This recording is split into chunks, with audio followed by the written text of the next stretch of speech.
Welcome to Blood Acid Studios. We're going to find out what's good for the iPad Pro with animation and drawing. So let's get started. We're going to start with the terrible ones.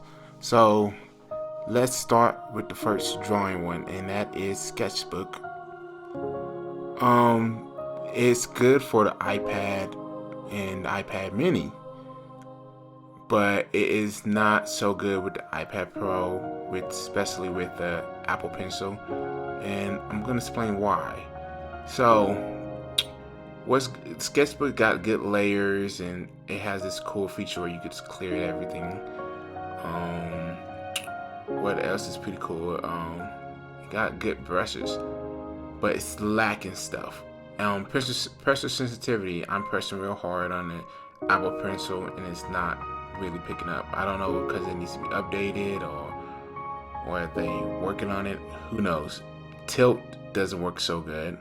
I'm tilting right now and nothing's happening. And I keep trying to tilt and nothing's really happening. So we're gonna go in tools and find out. And look, it's set on Apple Pencil and it should be working, but it's not.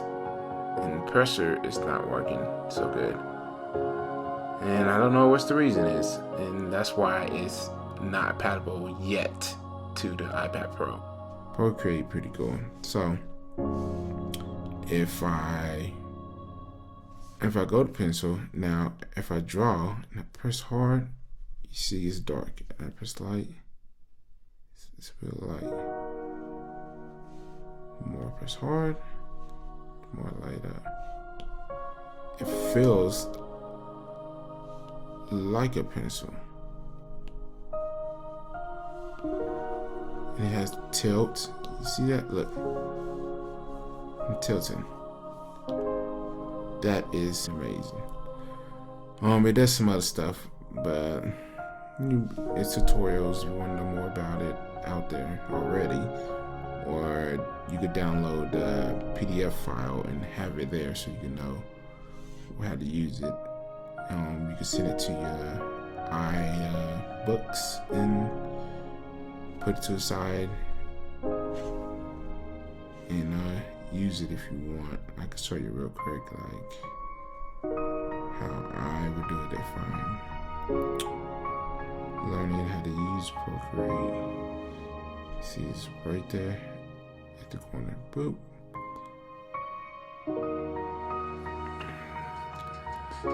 Pretty much.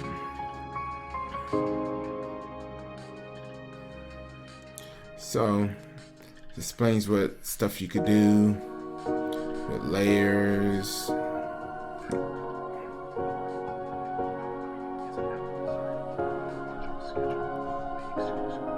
But yeah, you can put it in there, have a half screen you want. It does some awesome stuff. So let's see what else we have here. Alright, strip design is pretty cool because it works compatible with Procreate and Sketchbook, because you could export your comic stuff inside there and edit it how you want your comic strip to look like. Like, for example, we can use this for testing. For example, you could put your drawing in there. You just add, you could draw one, or you can just put one in there. And it just makes the format, text, custom everything. And I like that feature. It's pretty cool. Yeah, it's pretty much what it is. It's just a compatible thing. You could draw in here, but it's alright. It doesn't have shade and tilt in there pretty good. Like if I click over here, I say I want to just draw. You know, you see some drawing right there. I see draw, and I want to draw something. That is the pencil. That is all you get. You have no choice of shading or tilting, nothing. These are the brushes you will get.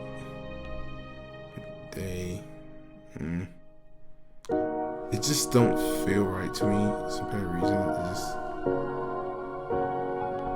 don't feel organic. Like they okay. If you practice enough, I guess if that was your budget and this is all you had, go for it. But yeah, it's limited to some brushes. I don't know if you custom make your own colors, color picker. Change the size of the brushes right there. Change the size. Yeah, you could do a little custom in here. You just a little bit something. You just do what you do. But if that's something you like to do, go for it. Next is RoughAnimator. This is a real good animation software. It's the best one I found on here so far. The best one. And it's funny, it's really no advertisement about it. RoughAnimator is pretty good, especially when you need to have the PC experience of a real professional animation software like Toon Boom, Flash, and it's a par with there because it got some features most of these apps does not, and mostly feel like a real legit thing. Even though it has glitches, but most apps and software has glitches, and it gets better. So let's jump into it. So when you get in there, the main screen shows you open new, and then on the side is your projects. You can name them, rename them, make a copy of them. But you can even organize the top two if you want it in a different kind of way. Let's jump into one and find one. Yeah, this one right here would do. So open, and this is what the main screen looks like. You have your scrub brush at the top, and you put your keyframes. It got background you could use. You could do your erase. One thing I don't like about it, it's not enough brush tools, but you could use layers down there if you want. You could the undo is bad glitch. I don't know why, and I think the glitches is just only on the iPad Pro. Other ones it works pretty good, and that's what it is. And this is when I first started doing animation. I started using Animation HD. It still holds up its ground pretty good. Storyboard's pretty good on here. For example, at least one day demos they have, you get it. Hit play. It shows what it is. It has audio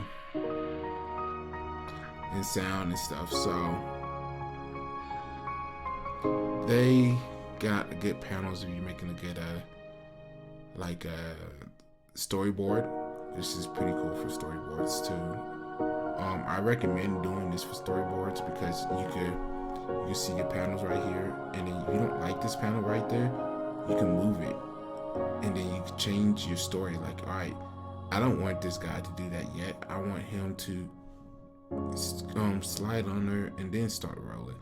You could just start changing your panels how you want it, and that is pretty awesome for a good ass storyboard. So thank you, subscribe, and hit that thumbs up. Ouch, damn spot.